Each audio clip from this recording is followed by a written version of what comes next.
Hola a todos, bienvenidos a este análisis a fondo.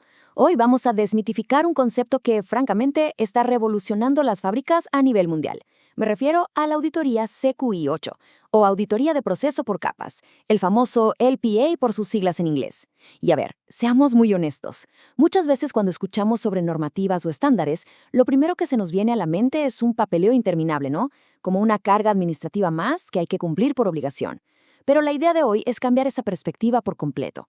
Vamos a ver cómo este estándar transforma lo que parece un simple requisito en un escudo, literalmente un escudo súper poderoso para la prevención de defectos.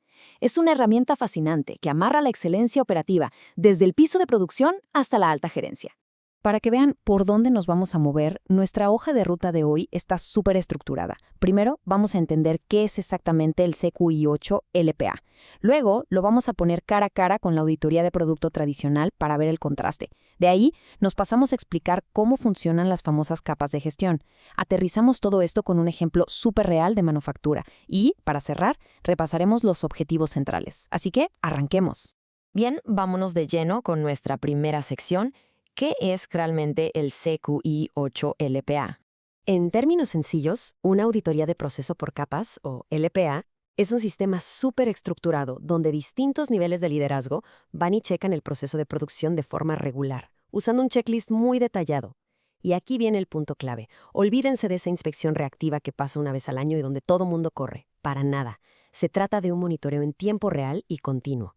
Es un esfuerzo coordinado donde los gerentes literalmente se ensucian las manos, bajan a la línea de producción y verifican con sus propios ojos que las cosas más críticas se estén cumpliendo al pie de la letra todos los benditos días. Y claro, para que no sea una pérdida de tiempo, hay que ir directo a lo que importa. ¿Qué revisamos? Pues se audita que las instrucciones de trabajo, los famosos SOPs, los planes de control, las normas de seguridad y los parámetros técnicos de las máquinas se estén aplicando ahí mismo, en la trinchera. ¿Por qué es tan importante? Porque sabemos que a veces esos manuales padrísimos se quedan guardando polvo en el cajón de alguna oficina. Esta auditoría asegura que la teoría se vuelva práctica real por parte del operador. Ahora pasemos a nuestra segunda sección, que es donde la cosa se pone interesante. Vamos a comparar el LPA con la auditoría de producto tradicional. Históricamente, la onda en la manufactura era revisar la pieza ya terminada. Le dejabas toda la chamba al equipo de calidad y si la pieza estaba mal, pues se daban cuenta cuando ya era demasiado tarde. El enfoque LPA es un giro total de 180 grados. Aquí nuestra obsesión es el proceso, no el producto final.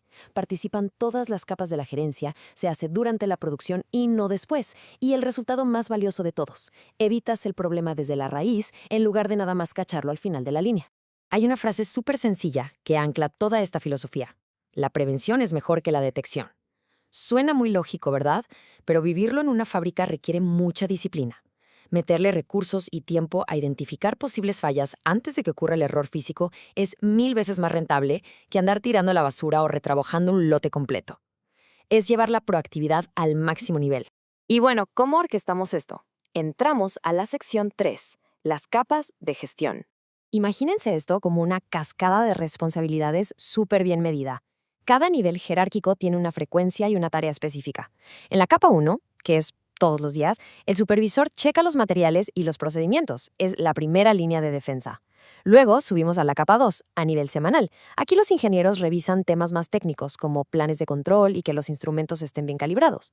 Y finalmente, en la capa 3, una vez al mes, el gerente revisa el panorama completo, viendo las tendencias de calidad y asegurándose de que las acciones correctivas de verdad se cerraron. Es una red de seguridad impecable. Todo este sistema tan estructurado siempre nos lleva a hacernos una pregunta buenísima. A ver, ¿por qué hacer tanto relajo y meter a tantas capas de la gerencia en lugar de simplemente dejárselo a los de calidad y ya? Y es importante detenernos aquí, porque esto exige un cambio cultural enorme. La respuesta: cambia las reglas del juego, porque la calidad deja de ser la bronca de un solo departamento y se convierte en responsabilidad de todos, desde el supervisor de la línea de ensamble hasta el mero director de la planta. El LPA rompe sus muros entre departamentos que generan tantos cuellos de botella y construye una cultura donde absolutamente todos están en el mismo barco. Listo, dejemos un poquito la teoría. Vamos a la sección 4 para ver un ejemplo de manufactura en el mundo real. Imagínense que estamos parados frente a una línea que hace autopartes y estamos viendo un proceso crítico de apriete de tornillos. Las preguntas en el checklist no se andan con rodeos, van a lo que duele. ¿Es el tornillo correcto? ¿Le están dando el torque exacto? ¿La herramienta está calibrada? ¿El sensor Pocayoke está funcionando bien? ¿El operador siguió la receta? Hacer estas preguntas transforma toda la teoría de las auditorías en algo súper tangible, en una realidad de alto impacto dentro del taller. Pero ojo, ir a observar no sirve de nada si no actuamos. Si de pura casualidad algo del checklist falla, ¡pum!, se dispara un protocolo de respuesta rápida. Nada de dejarlo para mañana. Paso 1, contención inmediata. Paso 2, análisis de causa raíz para entender qué pasó. Paso 3, metes una acción correctiva. Y paso 4, fundamental, verificas con lupa que esa solución sí haya funcionado. Es un ciclo cerrado, directo y sin concesiones. Y así, con toda esta intensidad que hemos visto, llegamos a nuestra última sección. Hablemos de los objetivos centrales del CQI 8. Si somos así de rigurosos con todo lo que acabamos de platicar, los objetivos grandes se cumplen casi por inercia. Buscamos asegurar una disciplina total en el proceso. Queremos bloquear los defectos, controlar la variación y, sobre todo, forzar a que los directivos se involucren de verdad. ¿El resultado final? Pues que desarrollamos una cultura de calidad súper sólido, dejamos a nuestros clientes más exigentes súper contentos y logramos una mejora que nunca se detiene. Y solo para dimensionar el nivel de especificidad del que hablamos, verificar estos parámetros nos asegura cumplir con estándares que son exactos y matemáticos, cosas tan delicadas como garantizar que la temperatura de un horno se mantenga estrictamente clavada en 650 grados con un margen de error de apenas 10 grados.